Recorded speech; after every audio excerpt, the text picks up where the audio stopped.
ataukah ini akan lebih rendah atau bahkan ada kemungkinan lebih parah.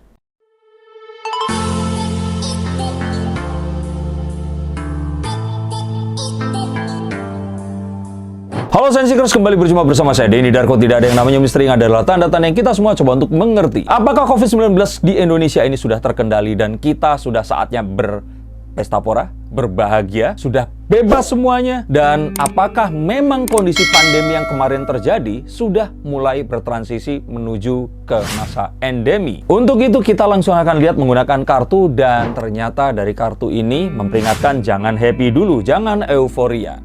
Menurut seorang epidemiolog, ini Ibu Mas Dalina Pane, beliau mengatakan bahwa masih ada gap, masih ada perbedaan antara data yang diumumkan oleh pemerintah dengan kenyataan di lapangan sebesar 20 hingga 34%. Dan tidak main-main, beliau menegaskan di sini bahwa hal ini adalah penting karena apa yang terjadi mungkin saja ini lebih buruk daripada apa yang diberitakan. Ini semua terjadi karena testing yang masih kurang, dan karena itu tidak ada salahnya untuk kita tetap waspada walaupun saat ini semua kondisi ini terlihat sudah membaik. Meskipun vaksin ini ada yang mengklaim sudah capai 50%, bahkan lebih ada yang bilang ini masih belum, tapi bisa diketahui bahwa dari target vaksinasi sebanyak 208 juta jiwa nantinya, ternyata dosis pertama baru mencapai 90 juta jiwa dan dosis kedua baru 50 juta jiwa saja. Sehingga mengingat angka ini dan melihat bahwa Singapura saja yang sudah 60% lebih terjangkiti gelombang ketiga, maka kita jangan jumawa dan harus tetap waspada. Bahkan ada seseorang yang memprediksi, termasuk saya salah satunya, bahwa gelombang ketiga ini akan terjadi di awal tahun 2022 dan itu adalah keniscayaan. Dan jika ini nanti terjadi, akankah terjadi lagi sesuatu yang kita takutkan kemarin ini di pertengahan tahun 2021, ataukah ini akan lebih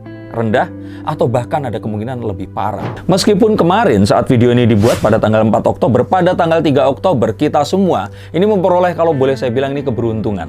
Karena untuk pertama kali dalam sejarah, Indonesia ini mencatatkan angka kematian yang paling rendah, yaitu sebanyak 58 orang. Meskipun begitu, tingkat penularan masih tetap tinggi dan harapannya kita semua tetap waspada akan hal ini. Kondisi ini memang menurun sejak 20 Juli yang dinyatakan sebagai puncak pandemi gelombang kedua kemarin itu, yang mencapai angka 2069 orang per hari. Hingga kini jumlah orang yang meninggal dunia ini selalu di bawah 100 orang per hari. Dan harapannya angka ini terus tetap ditekan dan kita tetap waspada bahwa pandemi ini masih ada. Yang saya lihat di sini, pemerintah masih akan tetap melakukan PPKM dan level-level itu tadi masih akan tetap terjadi.